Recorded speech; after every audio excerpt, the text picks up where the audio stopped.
Good afternoon and welcome to Liquid Lunch with the Regional Water Authority here on 103.5 WNHH on YouTube or wherever you get your podcasts. I'm Kevin Watsey. I'm the host of Liquid Lunch with the Regional Water Authority, and I'm the Director of Public Affairs over at the Regional Water Authority.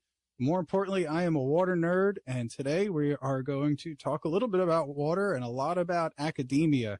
We're actually going to continue with a recent theme that we've had the past few shows where we talked a little bit about the Regional Water Authority's education program. And then on our last show, we talked about careers in water. And today I am thrilled to welcome the Dean of the Southern Connecticut State University's Business School, Dean Jess Baronico. And he is going to talk to us, amongst other things, about a very unique program that the business school offers to really teach future leaders in the utility industry. He's also going to talk to us about the Southern in general and the business school. And we're going to have what I hope is a very interesting discussion about things like artificial intelligence in college, and which always makes me wonder why it wasn't available when I was in college. But before we get into all that, we are going to welcome the Dean to our show, and we're going to give him an opportunity to tell us his story, because we love to hear about the origin story of our guests. So Dean, welcome to the show, and tell us your story. Well, it's a pleasure to be here, and thanks so much for pronouncing my name correctly. I mean, Yeah. A gold star right off the bat. Thank you. Well, I grew up in a modest family, grew up as a guitar player, and I also liked puzzles. So, my ambition was really to become the next Eric Clapton of the following decade. But, eventually I had to make some hard decisions. And, as I was growing up and playing in the band, I started to realize that being in a band is almost like running a business. Suddenly I realized you have to know a little bit about financials, especially when the band comes out with only $20 per head after they play a gig where you make a lot of money.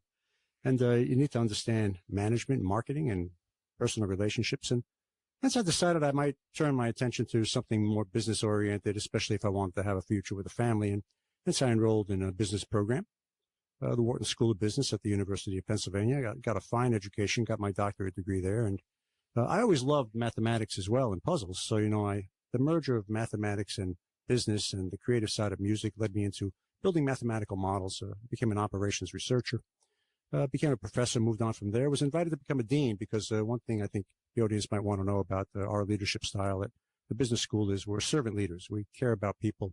We love our students. We love the community. It's all about servicing others. It's not about servicing ourselves. I have no personal agenda in my career. It's just I want to help people be successful. And hence I became a dean. I've been a dean now for over 25 years.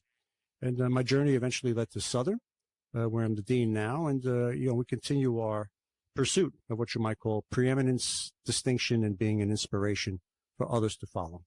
And hence that's how I landed here. That's what our goals and ambitions are here. And I'm happy to be there, and I'm happy to be here, and thanks so much again for having me on the air. We're happy to have you. And I read some of your bio. You've actually spent time all over the world, right? I was very fortunate in that one of my prior jobs at NYIT, New York Institute of Technology, what really led me to accept that position was they had campuses where the School of Business was a resident across 6 different countries in the world. And what a great immersive experience it was for me to visit so many different places, learn about so many different cultures, and immerse myself in so many different best practices in terms of how people behave, communities function, and schools behave. It was a great opportunity for me to realize how beautiful diversity is among the world and its population. That's awesome. As somebody who has not traveled much outside the United States, I'm pretty jealous of that. I would love to have more exposure to the rest of the world. And you mentioned music and business. So it's interesting. I've mentioned on the show a few times that I used to work concerts, and I'll just tell one quick story because it relates. I was working a Who concert, and I was surprised. I was young at the time, but I was surprised that each member of the band traveled on their own bus. And I had mentioned it to the tour manager, and he put his arm around me, and he asked me how old I was. And I told him, he says, "Yeah, you're young." He says, "Let me ask you, do you come to work every day with everybody you work with?" And I laughed. I said, "No." He says, "Kid, this is just a job for these guys. They don't come to work together. They show up, they do their job, and they leave." And that was like, it's so simple, but it was such a harsh reality to a young 19, 20-year-old who just thought, oh, they're in the band, they travel together. No, it was just a job for them. But it really is a business, right? The money side of it, the marketing side of it. It's, that's why it's called the music industry, right? And there's also the personal side, because when you're with your family, even if you go on vacation, it's really an intense experience being with your whole family every minute of the vacation. There's a certain amount of time you need that individual relaxation. And I think it's the same when you're in a rock and roll band. Yeah, there's a good reason why very few bands from the 70s are still together as one complete unit. That's true. Yeah. We talked before the mics went on. We talked about Deep Purple. Deep Purple's probably had 70 different members play with them throughout the decades. Oh, I've always been a big fan of Richie Blackmore, though. Yes. Yeah. So, Richie, we're giving you a plug here on the air in case you and Candace are listening. There you go. All right. We will talk a little bit more about music later in the 5 unrelated questions, but I do want to give you an opportunity to kick off the discussion before we get into this unique utilities program that I had mentioned. Can you give us an overview of the School of Business at Southern? Sure, absolutely. We have a lot of things that are typical of other institutions. We have different departments, including accounting, economics, finance, management, marketing, and some others. But we also try to do things a bit more uniquely in that we've established some unique programs, one of which, of course, is our undergraduate degree that focuses on utility management.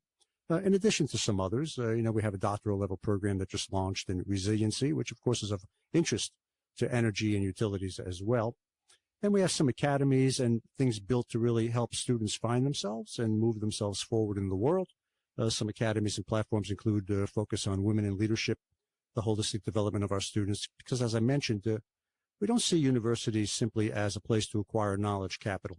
It's a place to build collaboration, help students discover where they're going and where they fit in, and what type of contribution they can make not only to themselves and their family and community, but to the world at large. So that's in general what we focus on and some of the degrees we offered. And we find ourselves to be unique in some ways, but we also follow the typical prototype, you might say, of other universities in terms of having standard programs as well. Has COVID changed? Is the university and the School of Business kind of back to kids in the classroom? I shouldn't say they're kids, college students back in the classroom full time, or has the school adopted kind of the hybrid model that I'm sure COVID kind of accelerated a little bit? I don't think we'll ever get back to where we were beforehand. I say that both in the positive sense and the negative sense. COVID was a devastating crisis worldwide, universally. But we learned some things from COVID. We learned that we don't necessarily have to be in our seats 24 hours a day to do our job.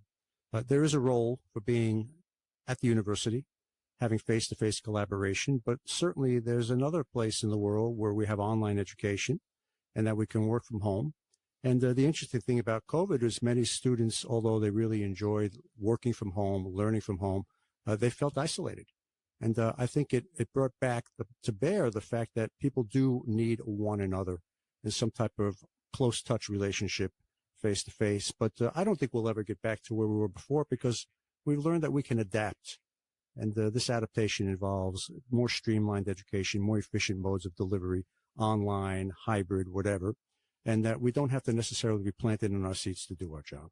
Yeah, I would tend to agree with that. So, at the RWA, we have a hybrid schedule, but I go in 5 days a week. I like being in the office. I love that interaction between people. And quite frankly, you get more done when you can just walk down the hall to somebody's office, get an answer, and move on, rather than trying to hunt them down through a virtual call and an email and a text and all that. It's just, and you build trust amongst colleagues when you're talking face to face with them. And trust is important. And I know that you're going to touch on AI later. Yes. And the idea that there's a certain aspect of trust that's important between people that you don't necessarily find between people and technology. Yeah, I agree with that. But let's dive into this utilities program, because, we are Liquid Lunch and we are a utility, and it's really a unique program that from what I understand is challenging and educating the future utility leaders in the region. So can you kind of give us an overview of what's involved with it? And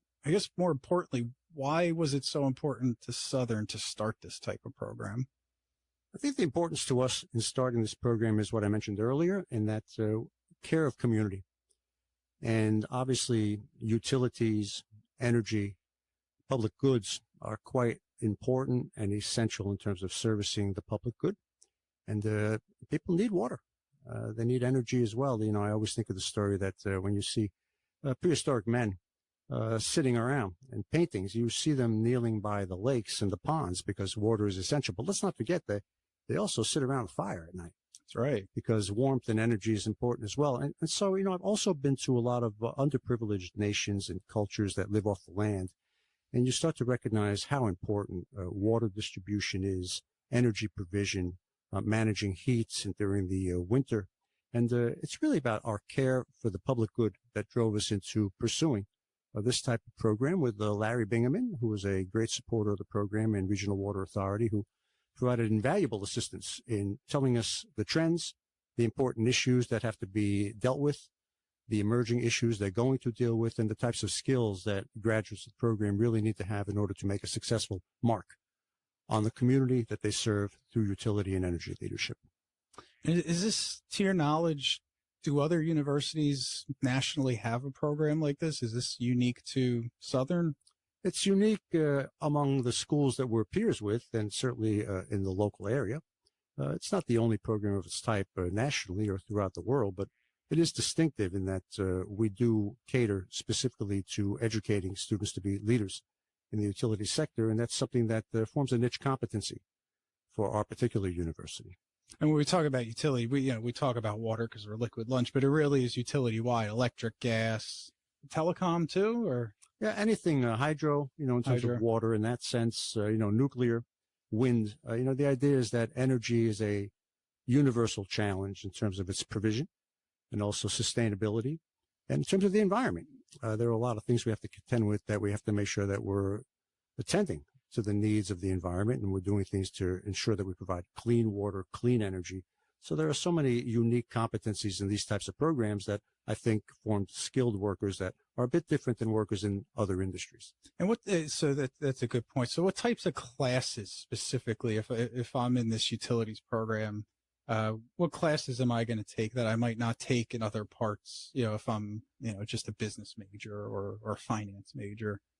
Well, you'll want to take classes in our program that were designed to talk about risk management and risk mitigation, obviously something of concern to the utilities. Obviously, students have to have great knowledge of the local, state, and federal regulations and regulatory policy. These are things that are a bit different. You have to understand energy grids and distribution of energy, transmission of energy, data analytics, important of trying to optimize the flow of water, where their needs are in terms of undersupply, pressure, and things like that. So there are different types of skills that don't necessarily apply to somebody who's in the finance industry or working in the banking industry. And we're more than happy to adhere to the protocols and standards that, for example, the RWA and some of the other energy and utility companies have provided us with an understanding that these are the niche types of things our students have to understand if they're really going to make a mark in this particular industry, which is a bit different than some of the others. Yeah, it's so true because I've spent almost 20 years in water utilities, but I have a lot of friends that work for the other utilities, and we all kind of joke that there's utility math and then there's everything else math.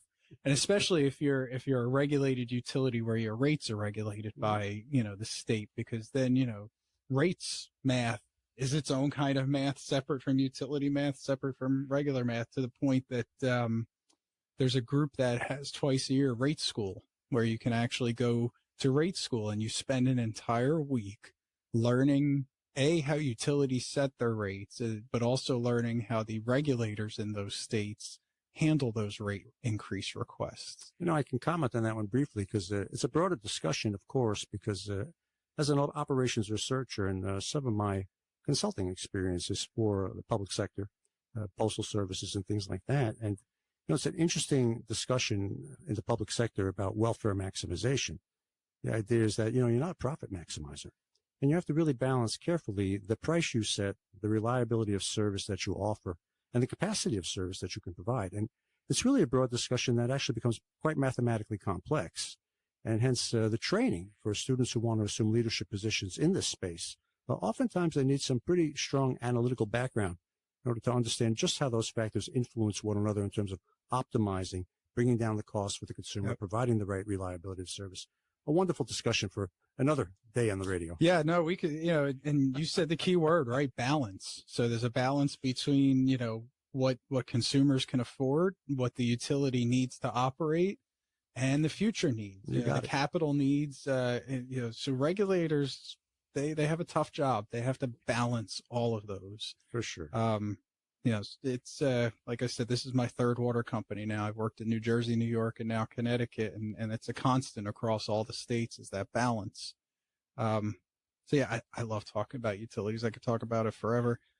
So do the students in the program, is there some real life, real world experience they get to, with some of the utilities that are a part of it, or is it mostly a classroom experience?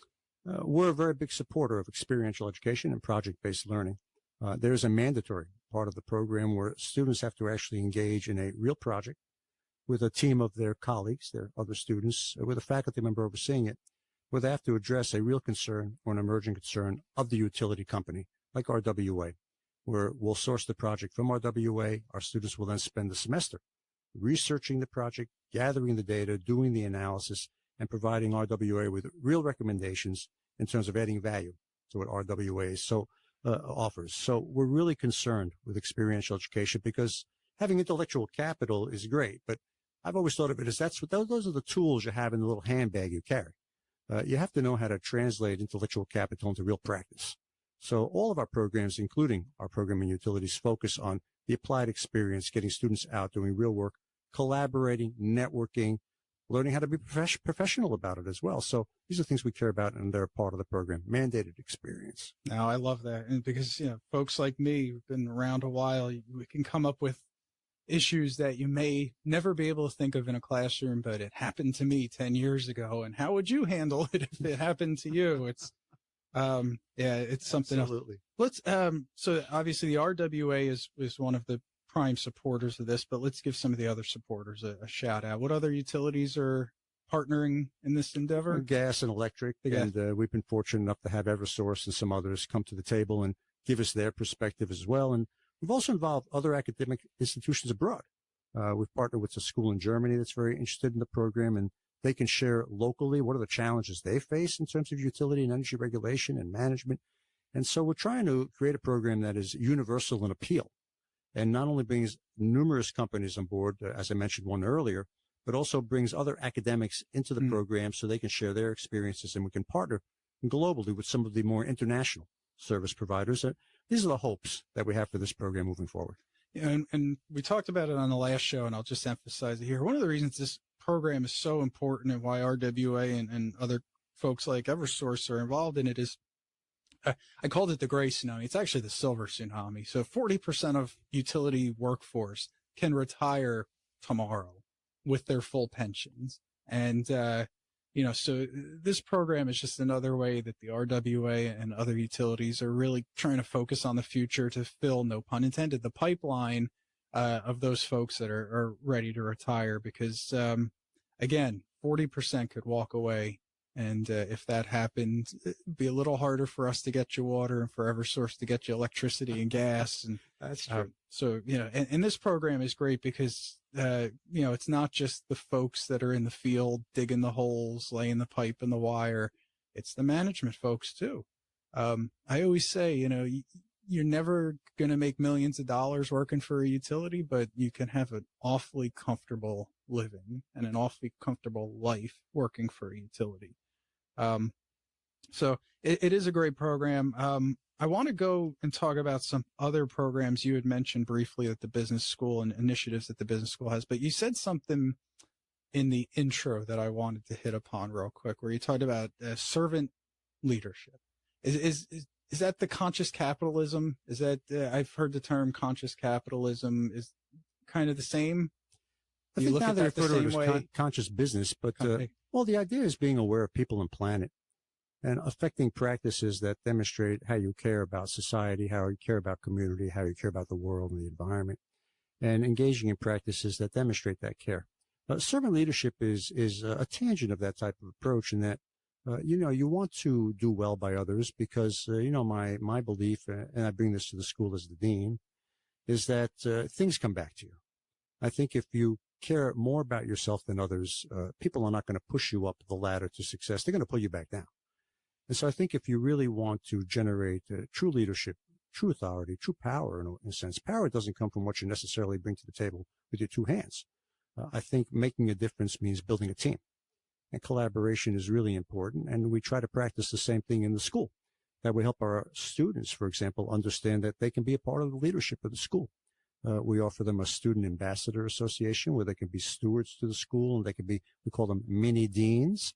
We have a student advisory board where students get involved in doing surveys and assessing the ecosystem of learning and recommending to me, like a board would recommend, the types of changes that would be in their best interest.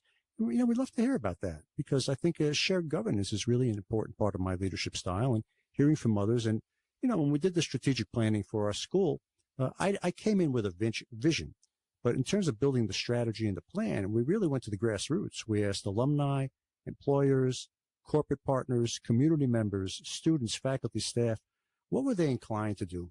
What was their passion?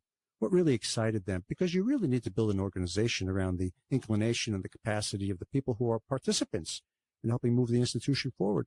And this has worked for me time and time again. And I think it's good and healthy for an organization to hear from its stakeholders and understand what their needs are, and use empathy and design thinking, because we employ design thinking, as a matter of fact, in an academy. We call it the Life Design Academy, where we help students engage in self-actualization, learning who they are. What is their personalized mission statement? What do they aspire to do? How do they fit in? Students don't know this. And it's so important that we help students understand we're there to help with this journey and to guide them across their journey and uncover opportunities for them. So this is kind of the culture that we built the school around. And then again, it ties together with women in leadership, which I think I touched upon earlier, that we have an academy to try to help let's women talk about understand. that. Yeah, let's talk about the Women's Leadership Academy, because that was on my list. Can you just kind of explain what that is, how it started, and I guess what the mission of that academy is? It started before I arrived at Southern through the philanthropy of a wonderful woman, Lindy Gold. And she was really a proponent of training the workforce, especially the young women who aspire to be leaders, about the challenges they face, how to overcome those challenges, how to be professional, and how to develop themselves in ways that they saw the world as an opportunity, and they could embrace the fact that the reality of the world is what it is. But how do we overcome those challenges that we face in terms of women assuming leadership roles in the workforce and the community?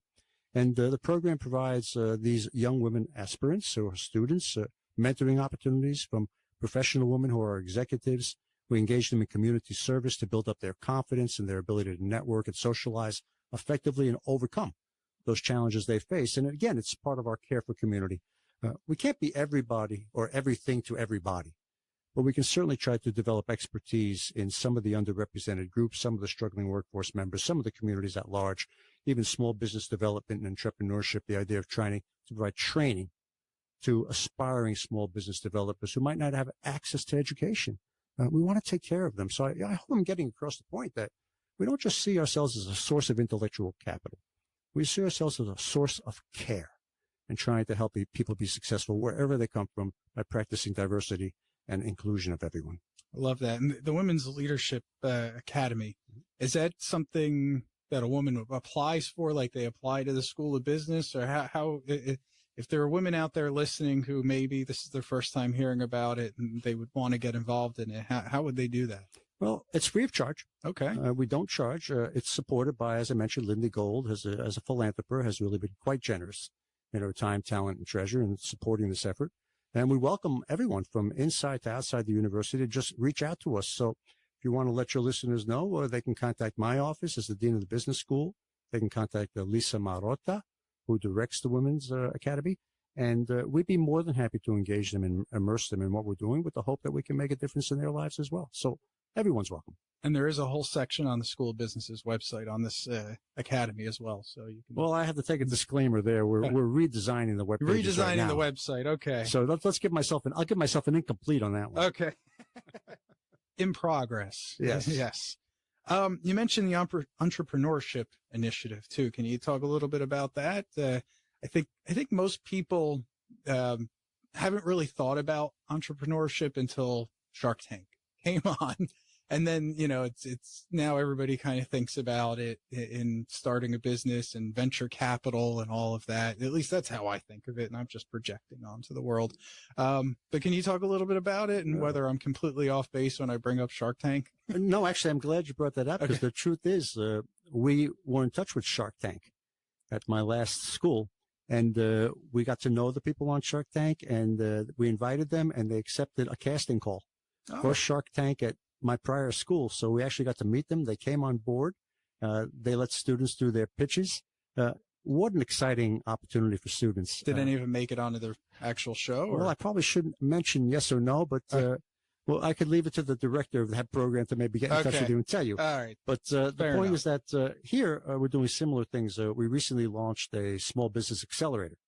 I know the press came and it was out there. We'll hope it's going to be a great success. We care about small businesses. There's such a thriving small business community in the New Haven area, and so many aspiring small business developers and entrepreneurs who just have a great idea. And, you know, they really don't know how to launch. They don't know where to secure the capital. They don't know how to write a strategic plan. But, you know, as a guitarist and a writer of music and song, you have the creative energy, you have the ideation. And sometimes you need some training and some opportunities to figure out how to translate your great idea into a reality. So through our accelerator, we also have a community and corporate consulting academy. We also have a program called Get Virtual, which trains aspiring small business developments how to use technology. We really hope that from this triad of activities that we can touch the community in ways that bring them on board, get the kind of guidance, service, consulting, and advising they need to launch their business successfully. And let's not forget micro enterprise development, something that students are so aware of that most faculty, dare I say, don't engage in, because, technology has opened the door for different types of business development, unlike it had before. So there's great opportunities for small businesses to thrive and be successful. And we hope that your membership, your community of listeners might reach out to us, because we're here to help. So the accelerator is really just giving these folks the tools that they need to succeed. And guiding them. And guiding them. Because you're right. And that's actually one thing you kind of learn. I joke, like watching Shark Tank is kind of getting a mini business degree, because they really do ask you. I mean, the sharks ask the people that do the pitches really pointed questions, and you kind of hear that thing. Well, you don't have a business, you have an idea right now. Right. And you haven't taken your idea into the business phase yet. And so I think if you're paying attention to that show, you can actually learn a lot. But yeah, so the accelerator, really, you're giving them the guidance, you're giving them the tools they need to get from idea to maybe product, if it is a product, and then from product to launch. And then, you even hear them on Shark Tank. Well, it's not a business, it's a single product. Mm-hmm. And so taking it from single product to that next phase of, what's the business model going to be? And we engage faculty and others in this effort, and successful entrepreneurs as well.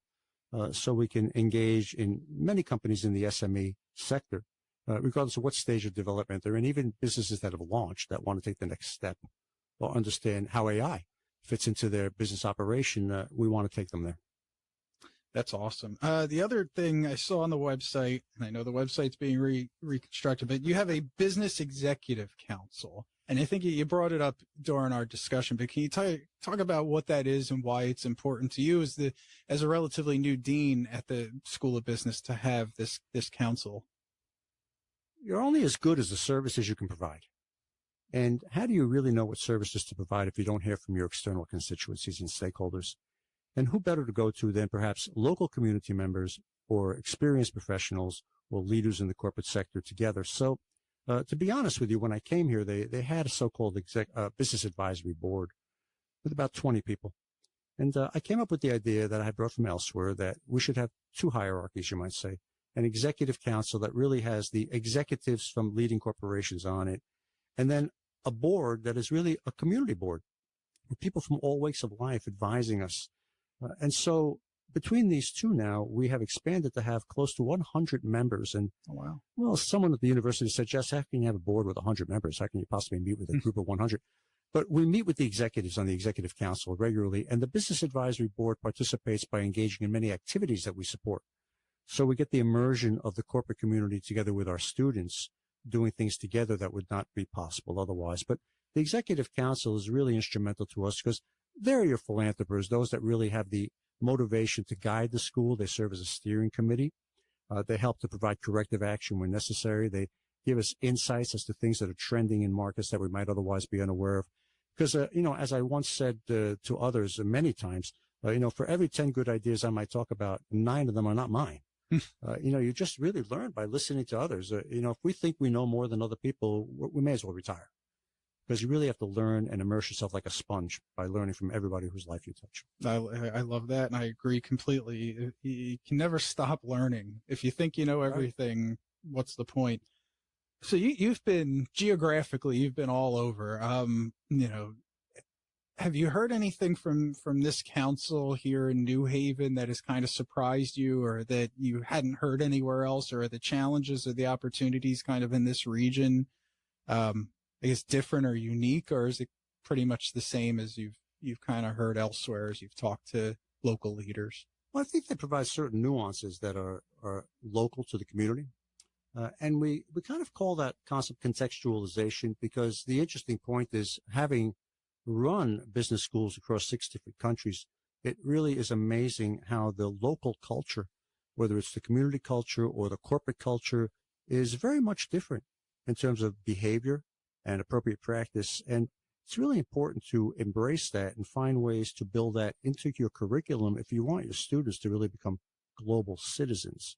So having an executive council here that has 20 people who are professionals and some are multinationals is really important to me to hear their perspective. The good news is many of the ideas they share resonate with us as things that we know we're working on already, because I think we've charted a good course of action, because we've heard so many people talk to us about what's important.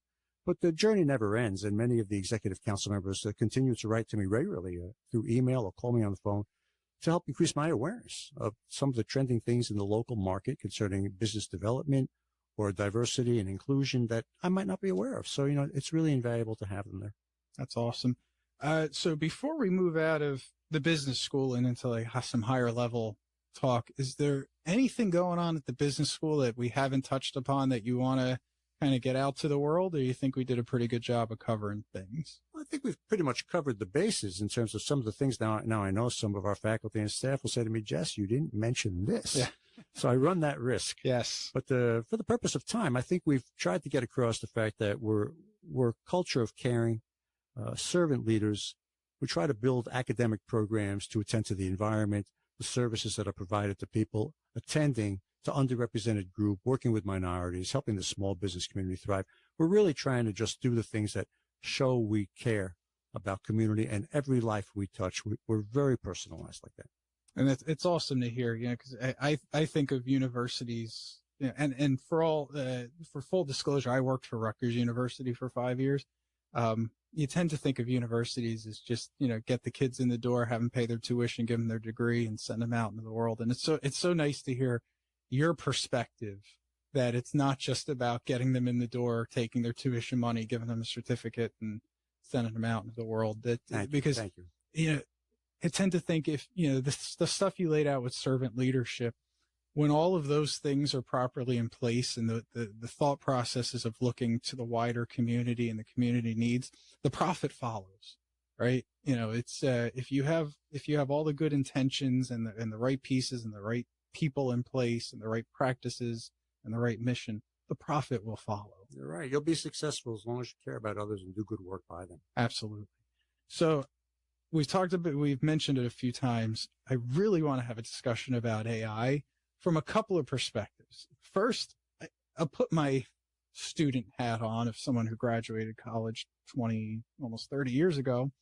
I think about AI and I think, boy, do I wish AI was around when I was in college, because, so many of those papers would have been so much easier to write if I had AI. So my question from the student perspective is, do schools, not just Southern, but schools in general, do you guys have a way of catching students from writing a 10-page paper using ChatGPT or Copilot or one of them? Well, that's a really sensitive issue and a very touchy question. Because I think when we focus on that, I personally believe we might be moving in the wrong direction. Okay. I remember when I was in school. Now I'm going to date myself because I was in college many years before you did. As a matter of fact, I'm going to be celebrating the 30th anniversary of my 37th birthday soon. So, I think when I was in college and I was in high school, World Book Encyclopedia was my source of information. Britannica. Britannica. Yeah. Right? That was my artificial intelligence. Yes. This whole AI trend is nothing new in the world. It's just another platform, innovation through technology that allows us to access information in a very expedited and efficient way. And I firmly believe we as a university, faculty in the world need to embrace this type of technology. And rather than restricting the utilization of it in the classroom, I would love for our faculty to embrace students who understand how to do the query engineering and how to drive artificial intelligence to pick up on the information that they need to provide well-informed reports and well-informed analysis. And, when faculty speak to me about, well, can we restrict the use? I say, why do you want to do that? It's going to continue moving forward with or without us. And we need to embrace it because it's been prevalent. There's all different types of technological solutions that have come to place over the past 30 years that we could talk about, but they've affected jobs, they've affected development. But in the end, it helps the world to advance. And I think we need to be thinking about what can we do to rise above the challenges to embrace it more. Yeah, I tend to agree. And I think about it from a corporate standpoint, right? To me, it's another tool. It's no different than Google or, even Microsoft Excel or Word or say it's just another tool you can use to create the best product you can. But I do think about when I was in college. So I took a class in world religion, and I had to do a 10-page paper on the Hindu wedding ceremony and rituals there within. And I just think how easy would it have been to go to ChatGPT and say, write a 10-page paper on the Hindu wedding ritual and all. Yeah. But I think you probably just rob yourself when you do that. Oh, I think so too. I think we have to be on top of it and recognize that it's making the world a better place to live in. And while it provides some challenges, and perhaps some people might consider it as threats, I think we have to recognize that we've seen these challenges before, and that it has led to the evolution of certain things that were not there before, that have provided new opportunities that wouldn't exist if these technological advances didn't take place. So it's really a matter of transitioning out from one ecosystem that we're comfortable in to the adaptation, which is really important, of transitioning the ecosystem. Because if you lose your interest or ability to adapt, you'll go nowhere.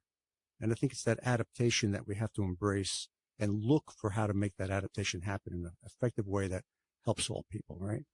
Yeah, I think one of the concerns certain people have with AI is about jobs, right? So from your perspective at the School of Business, do you see AI replacing humans in any job, any kind of sector of the workforce? Or do you just, again, you said adapt, do you just see people adapting to use AI in their job?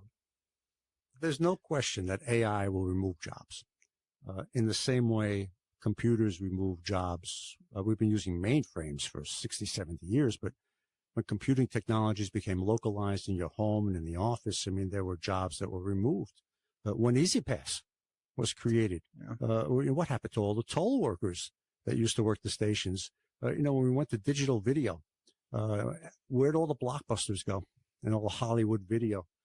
There's always an advent of technology that you're going to lose some members of the workforce. If you're in the private sector, shareholder wealth is very important.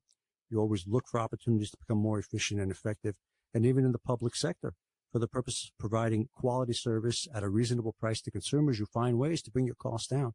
And I think we need to be prepared for that. But rather than thinking of it as a challenge or a threat to the workforce, we think and we believe, or at least I do, that adaptation allows us to pursue alternative avenues. So, I'll give you an example, a very simple one. Cell phones.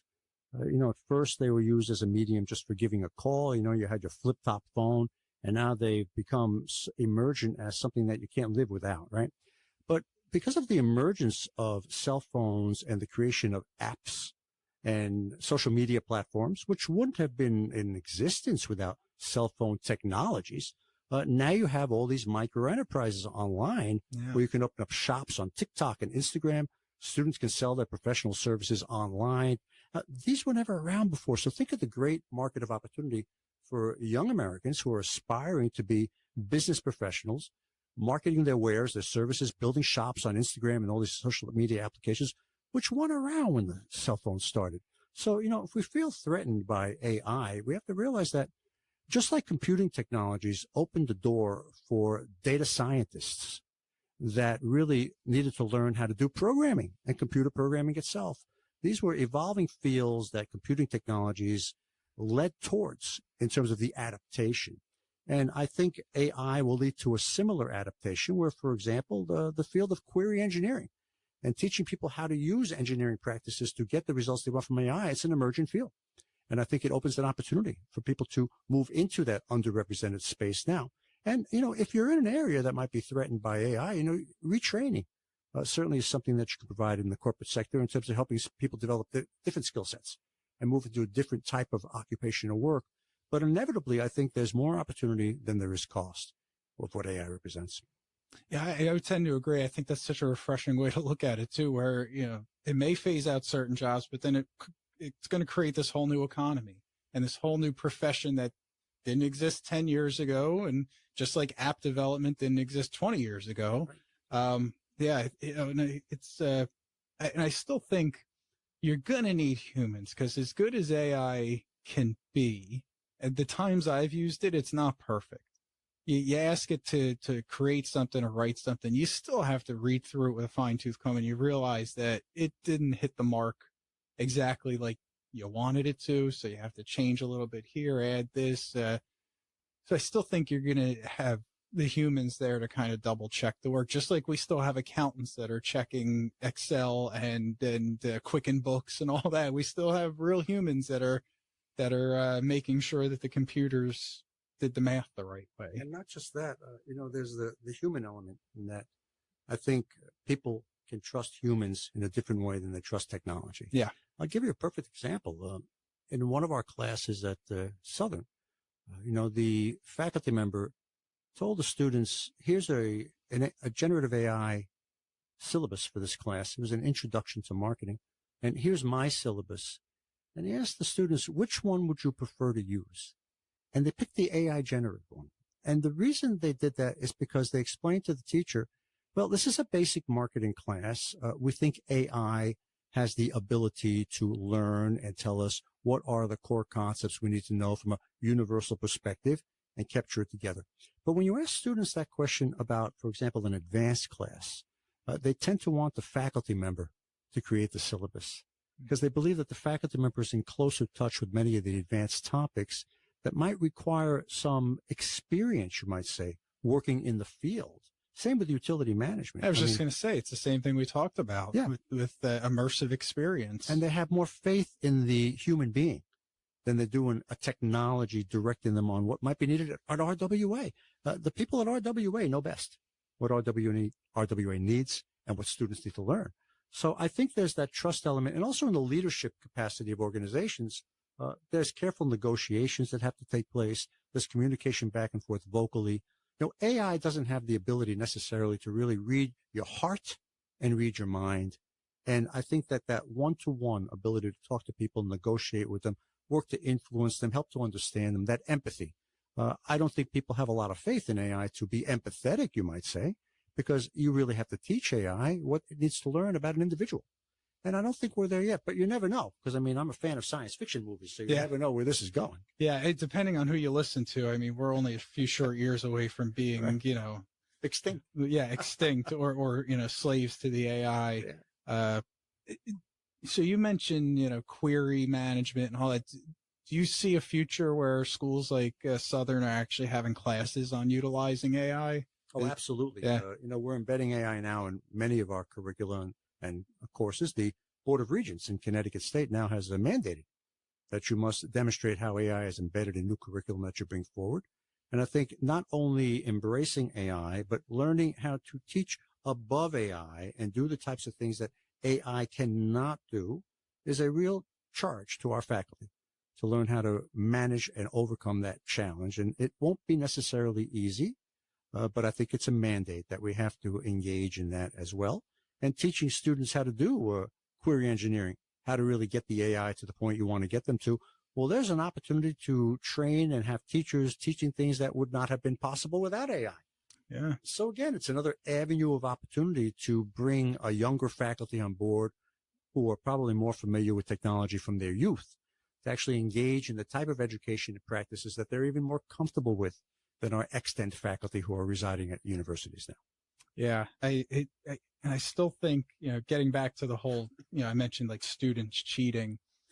It still takes a core competency in that subject to know if what AI is giving you actually is what you want and what you need. Because your professor's going to know, because there may be just a couple of words within that paper that kind of triggers the thought that they didn't write this. Or you made a great point earlier about the fact that, even if it's an AI generated report, there are earmarks that you can sense that tell you it was an AI generated report, and you might be missing the mark of what the overall intention of the paper was, because AI is only as good as the queries that it has to address. And so sometimes you have to inject that human element to mold the answer or contextualize it to what the real questions are. And that really takes human expertise. And certainly I believe our faculty are well equipped to do that. Yeah. And having said that, I will just say, I think the AI programs that are out there are pretty incredible. Amazing. Like they are absolutely amazing. And I just, the two that I tend to play around with are ChatGPT and Microsoft Copilot. And I queried the same query in both of them because I wanted to see the difference. And it was about 90% the same, like almost word for word. Well, a universal database is what it is. Yeah. What the two programs came out with. And before we move on, I just want to say, if you're ever bored and want to have fun, ask one of these programs to create paintings for you. I did one the other day just because my daughter thought it'd be funny. I asked ChatGPT to create a Salvador Dali style painting of me riding a bike through a golf course. And I uploaded my headshot into it, and it came out with 4 very funky paintings. It's amazing. That you could almost print and hang on a wall as originals. It was very cool. So if you have really weird ideas and you wanted to come up with cool paintings, you can do that too. Same with music. Music too, yeah. You could see things being created now that write me a song about, I had ChatGPT write me a Billy Joel song, I read it and I said to myself, those certainly look like lyrics that Billy Joel would write, or some of the marvelous work that's been done recreating existing artists' voice. Yes. And their tendencies and style of music. Randy Travis, I just saw because he had a stroke 10, 15 years ago now. He's got an album out that's mostly AI. Right. It's crazy.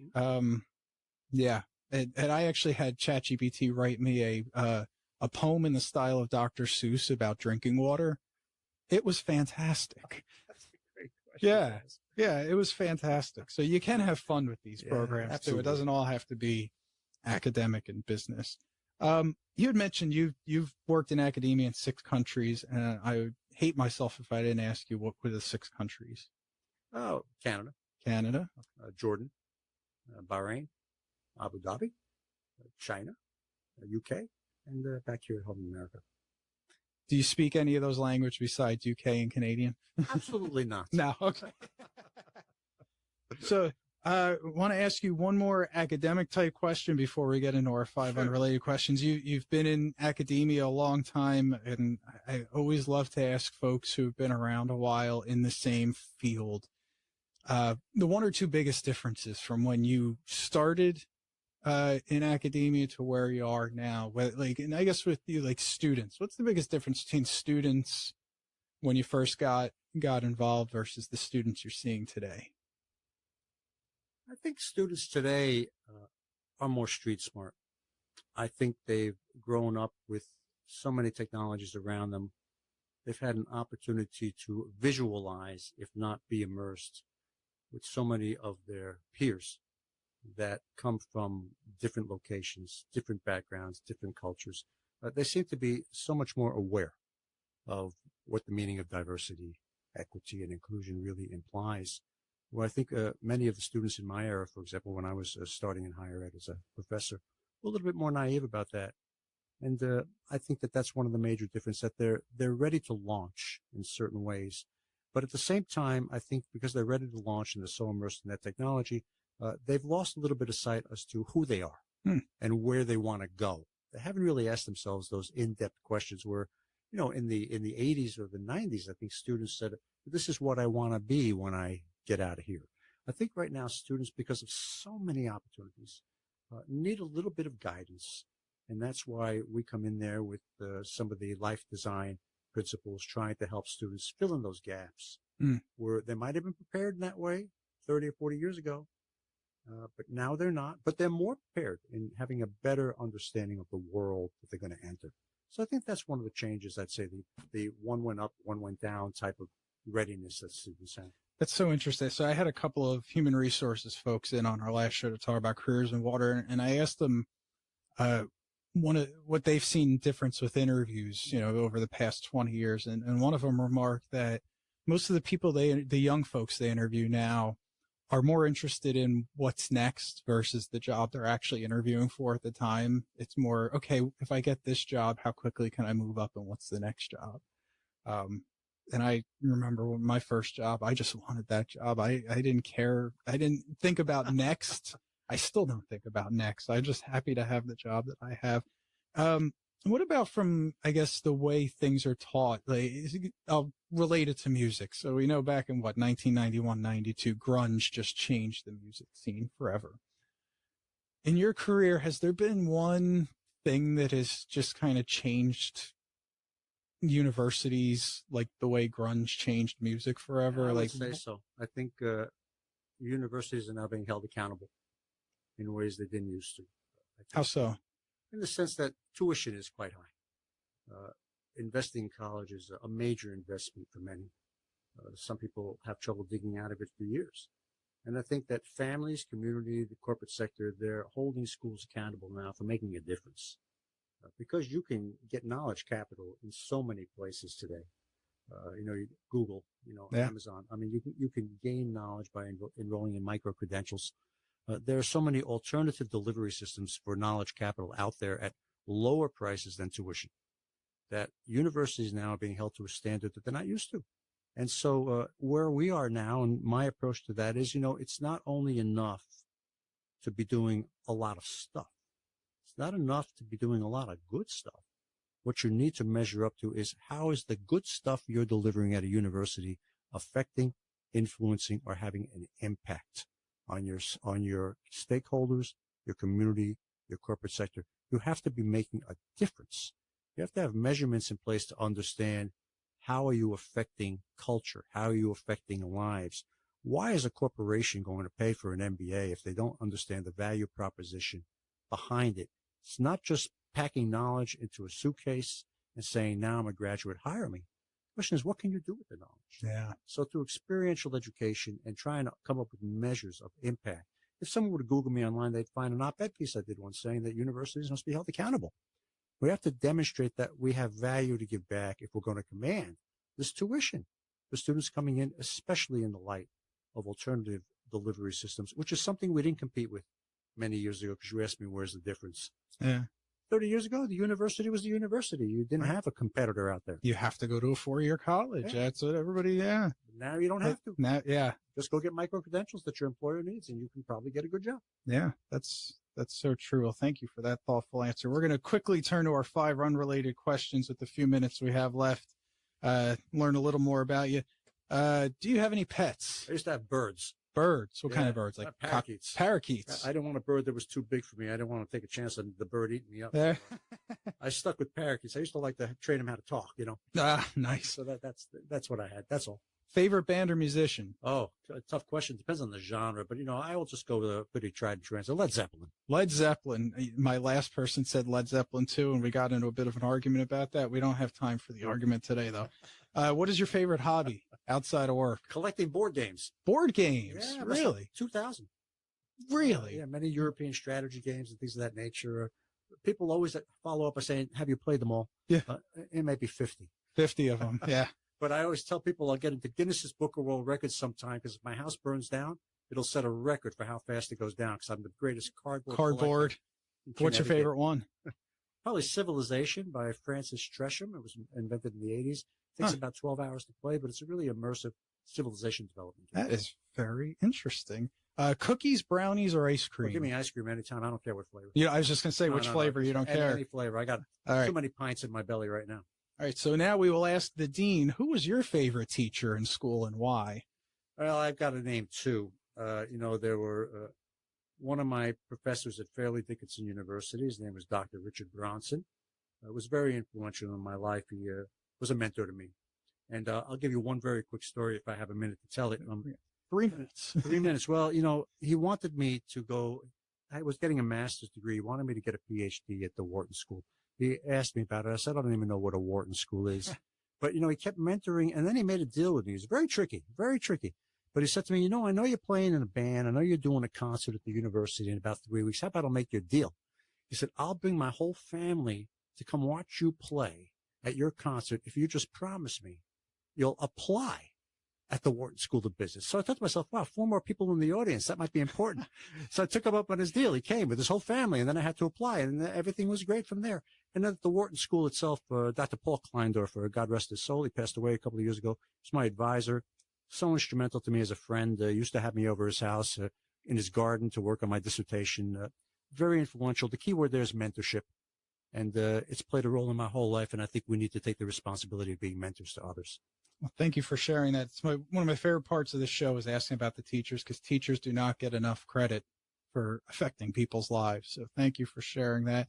And with our last minute or two, I just want to say, if you take one thing away from this show, it's that the Southern School of Business specifically is not just about taking tuition money and giving you a certificate. They really are about shaping you and making you think outside the box and making you think bigger picture about your purpose and how you want to be a leader in the community.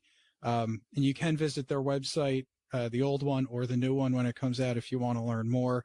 And with that, you have been listening to Liquid Lunch with the Regional Water Authority. I'm your host, Kevin Watsy. I just want to again thank Dean Jess Baronico, the School of Business at Southern Connecticut State University. I hope you guys have a wonderful day, and we look forward to our next show where we'll be talking all about bats. Rock on. Rock on. Have a good one, folks.